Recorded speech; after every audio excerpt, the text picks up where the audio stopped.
여러분 그러한 마음을 가지시고 또 축복의 팔을 또 펼쳐서 우리 함께 또 박창국 성도님 그리고 또 서로를 축복한 줄로 믿습니다. 근데 이렇게 보니까 이렇게 또 저처럼 이렇게 크게 이렇게 또 축복의 팔을 펼치신 분도 있고, 이렇게 조금 좀 이렇게 아무래도 이제 같이 옆에 계시니까 이렇게 하신 분도 있고 안 하시는 분도 있고 그러는데, 여러분 그 축복이 우리가 형제를 위하여서 축복할 때요, 그 축복이 나에게로 돌아오는 것입니다. 그게 결국 나를 위한 것이거든요. 그러니까 우리 같이 축복합시다 할 때 옆에 분 좀 불편하시지만 그래도 또 축복팔을 활짝 펴셔서 같이 축복하시고 격려해 주셨으면 감사하겠습니다. 제가 얼마 전에 본 책 중에 그 세상과 나 사이라는 그러한 책이 있습니다. 흑인 아버지가 흑인 아들에게 보내는 편지 형식의 소설이에요. 이 책은요, 오바마 미국 전 대통령이 휴가지에 가져가서 읽었다고 해서 굉장히 유명해진 책입니다. 특별히 인종차별과 여전히 인종이 다르기 때문에 또 흑인이라는 그 이유 하나만으로 특별히 이런 폭력과 죽음에 노출되어져 있는 이 그러니까 흑인 남자의 입장에서 자신의 삶과 특별히 미국의 역사가 어떠했는지를 말해주고 있습니다. 저는 이 책을 읽으면서요, 참 제 눈에 띄었던 게 중에 하나가 흑인 아버지가 특별히 아들에게 어떻게 하면은 이 아들을 이 폭력이 있고 차별이 있는 세상에서 아들을 잘 지켜낼 수 있을까를 이제 고민하는 그런 부분이었는데, 이 차별이 있는 사회에서는요, 심심찮게 피부가 검다는 이유로, 그리고 또 좀 다른 사람들하고 다르게 생겼다라는 이유로, 또 좀 뭐 여러 가지 이유가 있겠죠. 뭐 작다라는 이유라든지 너무 크다라는 이유라든지 못생겼다라는 이유라든지 뭐 이런저런 이유로 때로는 진짜 뭐 그 말도 안 되는 그러한 불이익을 당하기도 하고 폭력을 당하기도 하고, 어떻게 좀 또 운이 없으면 죽음까지도 내몰리게 되어지는 이러한 어려움들을 겪는데, 특별히 자신의 아들이 그러한 폭력과 죽음 가운데 내몰리지 않기를 바라는 마음으로 흑인 아버지들이요, 아들들이 잘못했을 때 스스럼 없이 허리띠를 풀러가지고 심하게 매질을 한다고 하더라고요. 그게 공공장소든지 간에 가정이든지 간에 가리지 않고 그렇게 한대요. 저는 참 이해가 안 갔습니다. 미국이라는 사회가 아동학대를 얼마나 심하게 법으로 규제하고 또 막고 있는지를 너무 잘 알고 있기 때문이죠. 집안에서 아이를 이렇게 잘못 때리기라도 하면은 아이들이 학교 가는 나이가 되면 학교에서 다 조사를 하거든요. 니네 아빠가 너한테 잘해주니? 집에 우유 있니? 선생님들이 물어봐요. 그래가지고 애들이 우리 어저께 우유 못 먹었어요. 우리 요즘에 풀만 먹고 있어요. 그러면요, 조사관이 집으로 찾아와요. 저 옆집에 살고 있는 친구 목사님네 집으로 한번 찾아왔다니까요. 네. 고기가 있는지 우유가 있는지 과일은 잘 갖춰놓고 애들 잘 먹이고 있는지, 안 먹이고 하지는 않는지를 확인해 보기 위해서 그렇게 해요. 그런데 애를 그렇게 막 심하게 무슨 진짜 이렇게 막 허리띠를 풀러가지고, 저는 한국 아버지들만 그러는 줄 알았는데 그렇게 막 심하게 때린다라는 거예요. 이 저자가 자기도 그렇게 아버지한테 맞으면서 컸대요. 근데 그때는 내가 왜 맞는지를 이해를 못했다고 하더라고요. 그런데 지나고 나니까 아버지가 왜 그랬는지를 조금 이해를 하는 거예요. 왜냐하면은 이렇게 폭력이라는 게, 내 몸에 가해지는 폭력이 너무 아프고 힘들고 때로는 잘못하면 죽을 수도 있다라는 것을 깨달으라는 거죠. 그래서 이런 폭력을 당하기 전에 납작 엎드리는 사람이 되라. 괜히 뭐 불이익을 당했다고 이렇게 그건 잘못된 거야 라고 자기 말을 이렇게 잘못 항변했다가 진짜 총 맞아 죽을 수도 있고 잘못될 수도 있기 때문에, 폭력이라는 것, 누군가가 힘을 쓰고 있는 것을 보인다면 너는 그냥 이렇게 가만히 있어라. 맞으면서까지라도 견뎌라. 이게 우리가 살아남는 법이다 라는 것을 아버지가 벨트를 끌어가지고 때리는 것으로 가르치는 거예요. 여러분, 그 아버지들이 자식을 학대하기 때문에 그런 것일까요? 아버지들에게 아들들이 자기 아들이 아니기 때문에, 사랑하지 않기 때문에 그렇게 짐승처럼 때리는 걸까요? 그게 아니죠. 자기가 그렇게 하지 않으면 어느 날 또 이 사회의 어떤 사람이 혹은 사회의 구조가 이 아들을 흑인이라는 이유로 그렇게 더 모질게 폭력을 가하고 죽일 수도 있기 때문에 먼저 그것을 아프지만 가르친다라는 것입니다. 사실 그렇게 때리는 거지, 사랑하는 자녀가 잘 되기를 바라는 마음을 넘어서 이 땅에서 잘 생존하기를 바라는 그런 심정으로 자녀를 때린다라는 겁니다. 우리 부모들과 같은 마음이죠. 우리 어린 자녀들이 건강하게 안전하게 자라나길 바라는 마음에서 여러분 그런다라는 겁니다. 여러분, 잠언의 말씀 역시 부모의 심정에서 어린 아들들, 어린 자녀들이 하나님의 지혜의 말씀으로, 생명을 주신 하나님의 이 생명을 주는 지혜의 말씀으로 온전하여지길 바라는 마음으로 아비가 아들들에게 건네는 그러한 귀한 교훈의 말씀이다라는 겁니다. 잠언서 1장 8절은 그 목적을 분명히 말씀해주고 있습니다. 내 아들아, 내 아비의 훈계를 들으며 내 어미의 법을 떠나지 말라. 지혜자는 잠언의 이야기를 듣는 청중들에게 내 아들아라고 말해주고 있습니다. 여기서 내 아들은 정말 내가 육신으로 낳은 혈통적으로 자신의 아들을 말하기도 하는 것이면서 또한 학생들을 가르치는 것이기도 합니다. 왜냐하면 보통 유대 랍비들은 그들의 학생들과 아비와 아들의 관계를 맺고 있었거든요. 그러므로 우리는 이 지혜의 말씀이 가르쳐지고 있는 곳이 가정, 그리고 또 학교라고도 생각할 수 있습니다. 그런데 저는 오늘 이 가르침이요, 가정에서 아버지들이 그 아들들에게 직접 교훈을 주고 있는 것으로, 아들들에게 이 지혜의 말씀을 전해주는 것으로 상정하고 이야기를 계속해 보려고 합니다. 왜냐하면 이 잠언 부분의 저자가 누구죠, 여러분? 잠언 1장 1절에 의하면 다윗의 아들 이스라엘 왕 솔로몬이기 때문입니다. 여러분, 지난주에 우리가 저자 부분 잠깐 이야기했잖아요. 잠언의 전부를 솔로몬이 지은 건 아니라 솔로몬의 잠언이 솔로몬이 전한 지혜의 말 일부가 이 잠언서를 구성하고 있는 것입니다. 잠언서 자체에 다른 저자들도, 지혜자들도 나오지요. 히스기야도 있고 아굴도 있고 르무엘 왕의 어머니도 있고 르무엘 왕도 있고 이렇게 있다고 했잖아요. 근데 여러분, 이 부분은 누가 한 지혜의 말이냐? 다윗의 아들 이스라엘 왕 솔로몬이 전한 그런 말이라는 겁니다. 그래서 솔로몬이 자기 아들들에게, 특히 자신의 뒤를 이어서 이스라엘의 왕이 될 아들, 여러분 그 아들 이름이 뭔가요? 그 다음에 왕 된 사람이 누구죠? 다 아시면서 얘기들을 안 하시는 이 겸손함을 보이시죠? 또 르호보암이라는 아들이죠. 네, 저는 몰라도 아는 척하고 알아도 모른 척하고. 근데 르호보암이라는 아들이에요. 특별히 이 아들을 위하여서 잠언을 이 지혜의 말씀을 전해 준 거예요. 그래서 하나님을 섬기는 신앙인으로서, 그리고 이제 왕으로서 어떤 지혜를 가지고 슬기롭게 통치할 것인지, 하나님을 섬길 것인지를 알려주고 싶었던 겁니다. 여러분, 보통의 아버지들이 다 그렇듯이요, 솔로몬 역시 자기 아들이 자신보다 더욱 뛰어난 인물이 되길 바랬을 거예요. 여러분, 솔로몬의 아들이 된다라고 여러분 한번 생각해 보세요. 얼마나 좋을 것 같으세요? 전 되게 싫을 것 같아요. 우리 아버지가 태어나고 보니까 솔로몬이에요.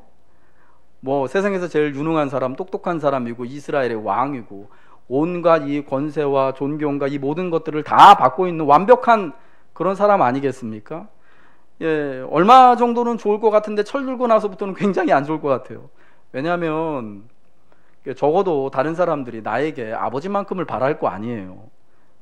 또 솔직히 이 아버지도 보니까 아들들한테 자기만큼 바랄 거 아니겠습니까?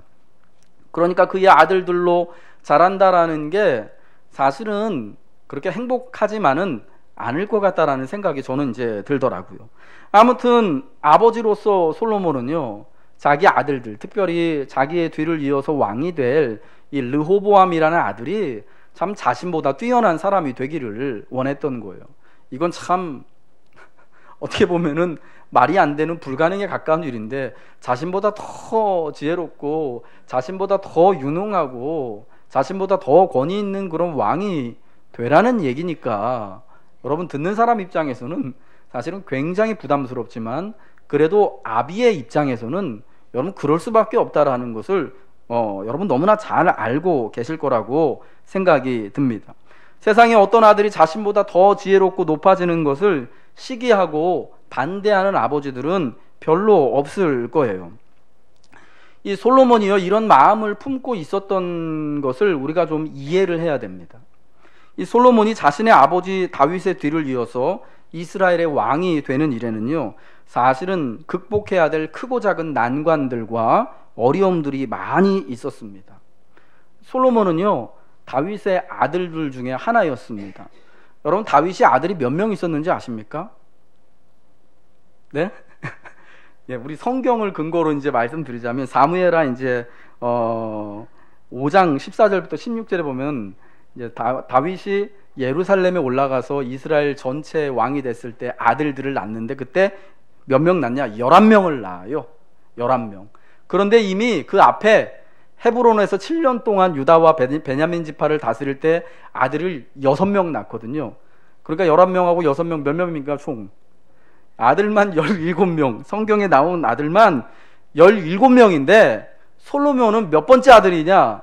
10번째 아들이에요. 예, 10번째 아들. 중간에서 뒤로 좀 더 넘어가는. 그러니까 여러분, 어느 왕조에서 어느 국가에서 왕자로 태어났는데 10번째 왕자가 그 다음 아버지 뒤를 이어서 왕이 되는 거, 이게 여러분 말이 되는 얘기입니까? 가능할까요? 뭐 앞에 형들이 다 죽어나가가지고 얘는 뭐 나자마자 죽고 쟤는 병 걸려 죽고 막 그러면 아버지가 너무 오래 살아가지고 기다리다 형들 다 죽고 이제 열째까지 남았다 하면은 모르겠는데 그런 상황이 아니에요. 그러니까 사실은 10번째인 솔로몬이 왕이 된다라는 것 자체가 얼마나 여러분 어려움이 있었는지를 아시겠죠. 더군다나 솔로몬은요, 사실 정통성에 문제가 있는 사람이에요. 그의 어머니가 누굽니까? 예, 우리아의 아내 밧세바입니다. 예, 다윗의 이 뭐라 그럴까요? 이 정상적인 관계에서 태어난 아들이 아니에요. 물론 나중에 우리아를 밧세바를 이렇게 깨끗하게 정결케 하고 이 밧세바를 아내로 삼았지만은 여러분 자기만 이제 아내로 인정하면 뭐 합니까? 주변에 있는 사람들이요, 주변에 자기 신하들이 또 이 밧세바 가족들이 다 그 결혼을 축복하고 인정해 줘야 되는데 그거 여러분 불법으로 말미암아 되어진 거 아니겠습니까? 그런 불법적인 일을 저질러 가지고 다윗이 자기 충성스러운 신하도 죽이고 여러분 이런 악한 일을 저지르면서 맺은 관계에서 나온 아들이에요. 그러니까 정통성이요, 솔로몬은 약할 수밖에 없어요. 근데 참 감사하게도 하나님이 세워주신 정통성이 있었기 때문에 하나님은 그를 사랑하고 하나님이 그를 인정해 줬기 때문에 왕이 될 수 있었던 거죠. 사실은 정치적으로 그런 어떤 가족적인 그런 메커니즘 안에서 왕이 될 수 없는 그런 아들인 거예요. 그러니까 여러분 그 열왕기상 1장에 다윗이 이제 나이 많아 이제 늙어 이제 돌아가시게 됐을 때 다음번 왕을 세워야 되는데 다윗의 마음이 어떠했던지 간에 백성들, 신하들 마음, 나머지 아들들의 마음이 누구에게로 갑니까? 네 번째 아들. 그 당시에는 제일 큰 형이에요. 누구죠? 핫깃의 아들 아도니아에게로 마음이 다 가는 겁니다.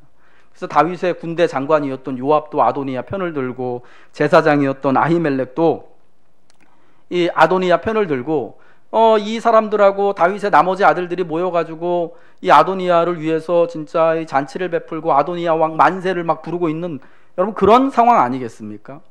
여러분 아도니아가 넷째 아들인데 이 사람이 왕이 될 그런 포지션에 있었던 거예요. 왜냐하면 다윗의 첫 번째 아들 암논이라는 사람, 셋째 아들이 죽였죠. 압살롬이. 예, 없어요.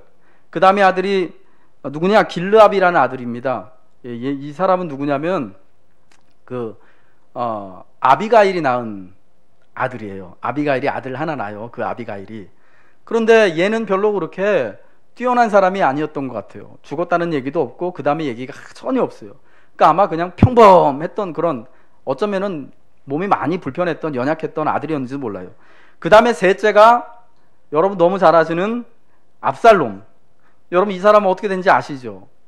예, 반란을 일으켰다가 죽었어요. 그 다음에 압살롬 다음에 난 자가 아도니아예요.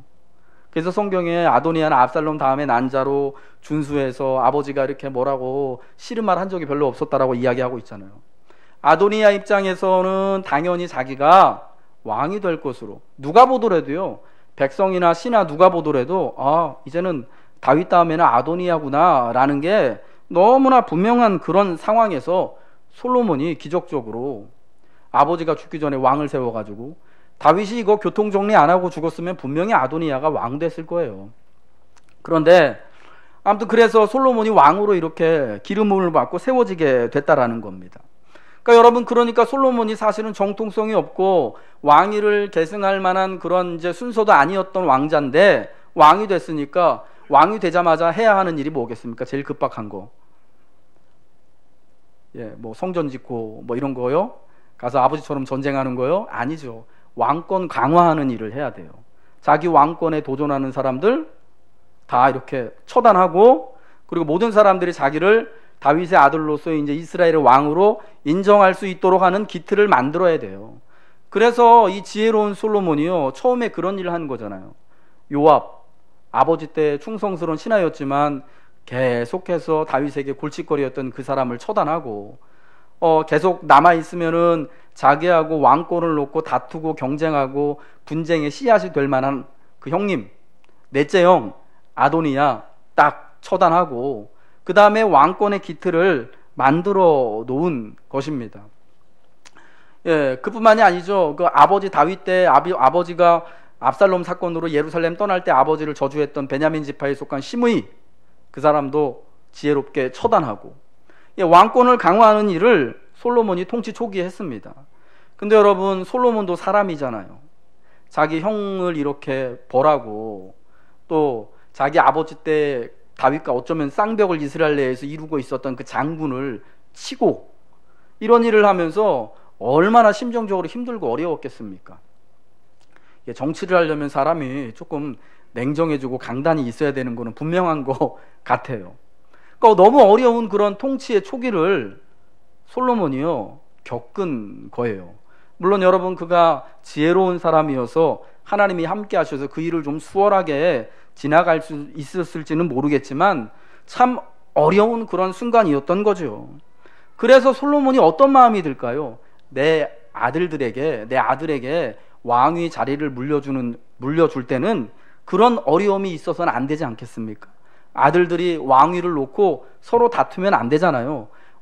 그래서 일찌감치 자기 장남인 르호보암을 우리 식으로 하면 세자 책봉한 거예요.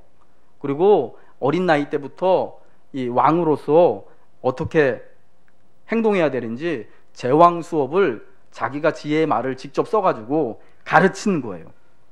그래서 르호보암에게 참 이 자기가 이룩해 놓은 이 나라에 대한 이 안정된 나라를 이렇게 잘 넘겨줘서 거기서 이 아들이 진짜 꽃 피우기를 바라는 그런 마음이었던 거죠. 예. 그런데 아버지는 그러한 참 열망을 가지고 이 아들을 위하여서 이렇게 지혜의 말씀을 기록했는데, 그래서 야, 내 아들아, 여호와를 경외하는 것이 지식의 근본이고 악한 자가 너를 꿰일지라도 따르지 말고, 너 죄 없는 자를 까닭없이 피 흘리게 하는 일을 하지 말고, 죄 없는 자에게서 빼앗아 온 것으로 네 집 채우는 일을 하지 말고, 뭐 이런 폭력을 네가 저지르지 말고 악한 자하고는 함께하지 말아라는 이런 말씀도, 오늘 본문의 말씀이 그런 말씀이잖아요. 이런 말씀을 쭉 해줬는데, 여러분, 르호보암은 그럼 정말 아버지의 바람대로 좋은 왕이 되었습니까? 아버지의 바람대로 그가 왕이 되자마자 그의 왕권이 여러분 안정적이고 탄탄했습니까? 예, 그렇지 않았다라는 것을 이스라엘 역사가 우리에게 보여주고 있지 않습니까? 여러분, 이런 일이 왜 일어나게 됐을까요? 이 솔로몬은 이 르호보암이요, 이제 변화된 이제 이 르호보암의 시대에서 하나님을 경외하면서 백성들을 잘 다독이고 통치하는, 그래서 자기보다 더 인정받고 더 크게 성공하는 왕이 되기를 바랬는데, 여러분, 르호보암의 시대 때 우리가 아는 것처럼 나라가 두 쪽으로 쫙 갈라지지 않습니까? 그래서 북쪽에 여로보암이라는 사람과 이스라엘의 10지파를 중심으로 북왕국 이스라엘이 세워지고 남쪽에 그저 다윗을 위하여서 유다지파, 베냐민 지파 두 지파만 남아가지고 나라가 반으로 쫙 갈라지고 르호보암 때에 그 왕국의 권세가 이렇게 쭉 줄어들게 된 거예요. 여러분, 이 르호보암이 실패한 이유가 뭔가? 아버지는 그를 위해서 그가 왕이 진짜 세상에 어떤 왕보다 더 뛰어난 왕이 될 수 있도록 모든 준비와 희생을 다 해줬는데 왜 이 사람은 이렇게 실패한, 아버지가 준 것도 지키지 못하는, 여러분, 그러한 사람이 되었을까를 우리가 질문해 봐야 된다라는 겁니다. 야, 내 아들아, 악한 자가 너를 꿰일지라도 따르지 말라. 여러분, 이 말씀이 지혜가 없는, 생명이 없는 말씀이어서 그렇습니까? 열왕기상 12장의 이야기를 보면 르호보암이요, 왕이 되자마자 정확하게 자기 아버지가 하지 말라고 한 그 일을 그대로 하고 있는 것을 볼 수가 있어요. 악한 자가 너를 꿰일지라도 따르지 말고, 괜히 죄 없는 자의 피를 흘리지 말고, 가난한 사람들 뺏어가지고 내 집에 채우지 말아라 라고 얘기를 했는데, 열왕기상 12장에 보면은 르호보암이 왕이 된 다음에 어떤 일이 일어납니까? 여로보암과 이스라엘 10지파의 장로들이 왕이 된 르호보암을 찾아옵니다. 그래서 우리 백성들 좀 잘 보살펴 달라고 건의를 하죠. 우리 아버지가 임금님, 아버지 솔로몬 임금님 때 우리가 참 고생이 많았습니다. 우리가 공사도 많이 하고 국가적으로 세금도 많이 냈는데 이제 좀 이거 좀 우리 너무 살기 힘드니까 우리나라도 이제 좀 많이 커지고 안정됐으니까 복지 좀 시행해 주세요라고 한 거예요. 세금 좀 깎아주세요. 이제 좀 공사 좀 그만하시죠. 했더니 르호보암이 그 얘기를 듣고 어떻게 합니까? 알았다고 3일 후에 다시 오라 그러죠. 그리고 그동안에 두 지혜자 그룹에게 지혜를 구합니다. 첫 번째 그룹은 아버지 솔로몬 때에 함께 일했던 나이 많은 신하들입니다. 그 신하들이 이렇게 합니다. 백성들이 요구를 들어줘서 다독여 주라고. 그러면은 영원토록 왕의 신하가 될 거라고 아주 지혜로운 조언을 합니다. 그리고 또 한 그룹, 자기하고 같이 자란 소년들, 젊은이들이 이야기를 듣는데 아우, 저 백성들이 저 말 들어주지 말라고 하죠. 그러면서 아버지 때보다 더 가혹하게, 혹독하게 백성들 다그쳐야 됩니다. 그러니까 르호보암이요, 누구 이야기를 따릅니까? 예, 젊은 사람들 이야기를 따른 겁니다. 이 잠언에 나오는 악한 자는요, 그냥 못된 짓 하는 사람이 악한 자가 아니라 하나님의 지혜가 없는 사람이 악한 자예요. 그러니까 열왕기상 12장에 나오는 이 젊은이들이요, 그 르호보암이 따랐던 그 젊은 그 신하들의요, 악한 자들인 거죠. 그래서 그들의 지혜를 따라서 열왕기상 12장 14절에 그 찾아온 이스라엘 대표들에게 뭐라 그러냐? 내 아버지는 너희의 멍에를 무겁게 하였으나 나는 너희의 멍에를 더욱 무겁게 할지라.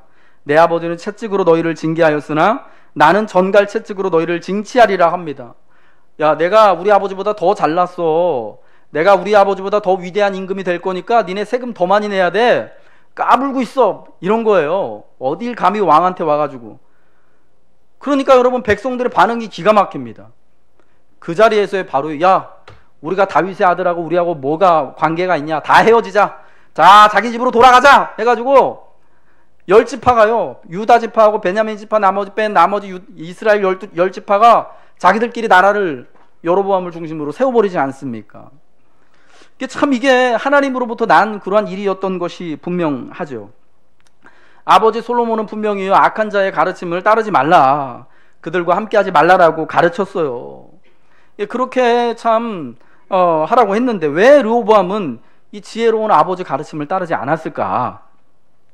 여러분, 그것은요, 다른 거 아닙니다. 솔로몬이 자신의 지혜의 가르침을 삶으로 증명하지 않았기 때문이에요.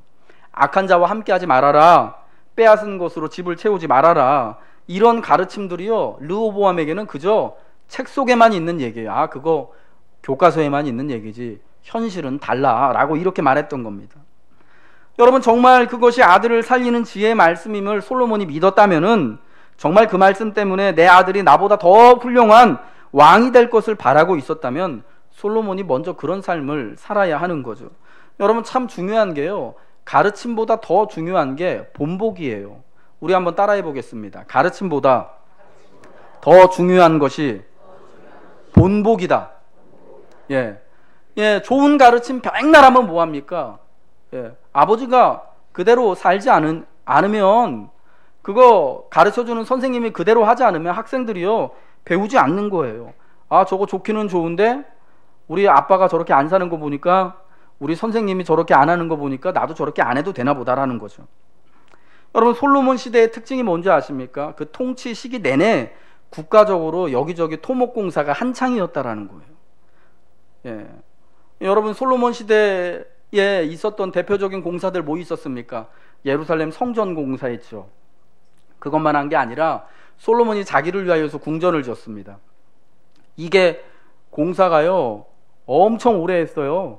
뭐 1, 2년 하고 끝내는 게 아닙니다. 뭐 성전이 7년, 그 다음에 자기를 위하여서 궁궐을 짓는 게 그거보다 이상 걸리고, 그 다음에 솔로몬이 아버지보다 더 부인이 많았잖아요. 저 여기저기서 데리고 온 여자들, 이 여자들하고 이제 정략 결혼하면서 데리고 오면서 이 여인네들을 위해서 뭘 지어주느냐? 궁전들을 또 따로 지어줘요. 또 여러분, 그거 얼마나 일이 크겠어요. 근데 여러분, 솔로몬이 계속 결혼하거든요. 뭐 우리처럼 뭐 20대 후반, 30대 초반에만 결혼하는 게 아니라 20대에도 결혼하고, 30대에도 결혼하고, 40대에도 결혼하고, 50대에도 결혼하는 거예요. 늙어 죽을 때까지. 예. 그러면서 왕권과 이 국가의 어떤 그런 거를 지켜나가는 거예요. 그러면 계속해서 이 여자가 들어오면은, 왕비가 들어오면 계속 또 궁전 져줘야 되는 거예요. 그럼 이 여자가 또 그냥 오는 게 아니라 자기가 이방 나라에, 지네 나라에서 믿던 신 있잖아요. 우상신을 데리고 들어오면 그 우상들을 위해서 또 신전도 지어줘요. 여러분, 동네 그냥 저기 점집 가가지고 보는 그런 이제 이 초라한 그런 게 아니라 왕비를 위한 신전이니까 여러분 얼마나 화려했겠습니까? 그런 것들을 내내 하는 겁니다. 여러분, 그것만 합니까? 그 토목공사가 그것만 있는 게 아니에요. 이스라엘 전역의 아버지 다윗이 이렇게 영토를 확장해 놓은 그곳에다가 여러분 가서 이제 수비대도 놔야 되죠. 그리고 거기 또 사람들이 가서 이주해서 살려면 도시도 만들어야 되잖아요. 타운. 요즘 우리식으로 하면 뉴타운 만들고 신도시 만들어야 되잖아요. 솔로몬 때 그런 거 다 한 거예요. 여러분, 돈이 얼마나 많이 들어갔겠어요. 예, 솔로몬 때 돈이 많았지만, 예루살렘에 뽕나무가 흔했다고 하지만, 은이 너무 흔해가지고 그냥 은을 진짜 이렇게 막 굴리고 다녔다고 하지만, 여러분, 돈이 엄청 많이 들어가는 일이었던 거예요. 세금을 많이 거둘 수밖에 없었겠죠. 그리고 그 공사의 현장에요, 백성들이 투입됐습니다. 근데 오늘날 여러분, 국가가 또 경제적으로 어려우면 나라에서 이렇게 토목공사를 크게 일으켜가지고 그걸로 이제 사람들이 이제 뭐 노동이 이제 그 직장도 이제 창출하고, 수요도 창출하고, 뭐 그래서 뭐 그 회사들도 좋고 뭐 다 좋고 이렇게 되잖아요. 국가에서 돈 내서 고용하고. 근데 여러분, 옛날에는 그런 게 아니었잖아요. 나라에서 자, 우리 궁전 짓는다. 자, 저 강동구에 사는 남자들 300명, 1년 올해는 저 강동구에 사는 남자들 300명 다 오라 그래. 그러면은요, 자기 일 다 내려놓고 농사 못 지죠. 무역하는 사람들은 무역 못 하죠. 가서 그거 1년 동안 쎄 빠지게 한 푼 못 받고 일해야 되는 거예요. 여러분, 옛날에 부역이 그랬던 겁니다. 그러니까 여러분, 백성들의 마음이 이해가 되지 않으십니까? 그러니까 이제 르호보암이 왕이 된 다음에는 백성들이 가서 그렇게 사정한 거예요. 뭐 우리 마음 좀 알아달라고. 우리 삶이 이렇게 힘들다. 그러니까 좀 잘, 임금으로서 임금이 압인데 우리 좀 잘 보살펴줘야 되지 않겠습니까? 근데 이 르호보암이 지혜가 없어가지고, 근데 그걸 그냥 단칼에 탁 거절해버려가지고, 이게 여러분 말썽이 난 거 아니겠습니까? 근데 여러분, 왜 그랬냐고요? 솔로몬이요, 말년에요, 그러고 살았어요. 르호보암이 꼭 자기 아버지가 한 것처럼 보고 그대로 한 거예요. 사실은 젊은이들의 그 조언을 따랐다고 하지만 사실은 아버지가 말년에 했던 일들을 그대로 한 거죠. 아버지 솔로몬이 말년에 백성들이 여러분 솔로몬에게는 그런 얘기 안 했겠습니까? 아우, 제발 좀 세금 좀 깎아주시고, 이제 뭐 뉴타운도 다 짓고 신도시 건설도 다 됐으니까 좀 이제 좀 세금 좀 감면해 주시고, 가서 우리 또 이렇게 또 사업하고 포도원 짓는데 이렇게 좀 잘 좀 이렇게 좀 도와주시라고, 이런 얘기 왜 안 했겠어요? 그거 다 묵살한 거죠.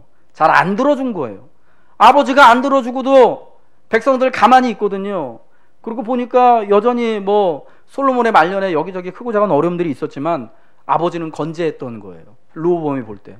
아, 우리 아버지 저렇게 하는데도 불구하고 백성들이 여전히 다윗의 아들로, 세상에서 제일 똑똑한 사람, 지혜로운 사람으로, 권세 있는 사람으로, 세상에 그래도 우리나라가 이 땅에서 이만큼 살기 좋아지게 된 거 다 다윗 때문이고 솔로몬 때문이라고 하면서 여전히 막 솔로몬 왕 만세, 아, 저분 참 훌륭하신 임금이야라고 막 칭송하잖아요. 그러니까 나도 아버지처럼 하면 되겠구나. 여러분, 그런 마음 안 갖겠습니까? 아무리 아버지가 야, 너는 이렇게 하면 안 되고, 너는 백성들한테 이렇게 참 오히려 네가 가지고 있는 것으로 이렇게 베풀고 백성들 어려움 들어주는, 또 이것을 지혜로 삼아가지고 하나님만을 섬기는 이런 사람이 되라라고 아무리 말하면 뭐합니까? 아버지는 다른 새엄마들 따라가지고 우상들한테 가서 절하고 우상숭배하고 백성들 얘기 들어주기는 이렇게 귓등으로 듣고 하는데, 그러면서도 아버지가 잘 살고 자기도 그러면서 잘 컸거든요. 그러니까 안 들어 먹은 거예요. 사랑하는 여러분, 사실은 이 솔로몬과 르호보암의 이야기를 통하여서 우리가 참 바로 깨달아지게 되는 게 있죠. 여러분, 우리가 아버지로서, 어머니로서, 특별히 우리가 또한 신앙인으로서 우리에게도 참 생명을 주고 우리에게 능력을 주는 이 지혜의 말씀이 충만하길 원하잖아요. 그렇죠? 그러면서 특별히 누구에게 더 이 지혜의 말씀이 풍성하게 역사하길 원하십니까? 여러분, 자녀들이잖아요. 우리 사랑하는 아들들, 사랑하는 우리 딸들. 아, 쟤네들에겐 진짜 나보다 더 복된 삶이 주어졌으면 좋겠고, 나보다 더 우리 아이들이 더 지혜로워졌으면 좋겠고, 조금 더 좋은 환경에서 살아가길 원하고. 여러분, 그게 아비의 마음, 어미의 심정이잖아요. 여러분, 그렇다면 우리가 무엇을 남겨줘야 하냐는 거죠. 지혜가 뭐냐는 거죠. 그저 가르침만 남긴다고 해서, 그저 진짜 쇠빠지게 벌어가지고 열심히 가르친다고만 해서 얘네들이 여러분 그렇게 우리가 바라는 대로 지혜로운 사람들이 되고 이 땅에선 잘 되고 하나님 잘 섬기는 그런 사람들이 됩니까? 자녀는요, 우리가 살아온 그대로 자라가는 거예요. 부모의 거울인 거죠. 내 삶의 모든 흔적이요, 우리 아들의 삶 속에 녹아져 있는 거예요. 내 삶의 모든 것들이 우리 딸들의 자라가는 그 과정 가운데 이렇게 다 드러나는 것입니다. 여러분, 저는 여러분과 여러분의 자녀 모두가, 또한 저 자신과 제 사랑하는 자녀들 모두가 하나님의 이 지혜의 말씀으로 말미암아 충만하여지기를 저는 참 소원하면서 축복합니다. 여러분, 그러기 위해서 우리가 이 지혜의 말씀을 그저 좋은 가르침으로만 여기는 게 아니라 진짜 이 말씀이 우리를 살리는구나, 진짜 이 말씀이 세상의 어떤 보화보다도 정말 복되고 가치 있는 것이구나 라는 것을 우리가 그 말씀을 듣고 순종함을 통해서 그 말씀대로 살아가는 것을 통하여서 자녀들에게 이 귀한 믿음과 생명을 나눠주는 여러분 되시길 주님의 이름으로 부탁드립니다.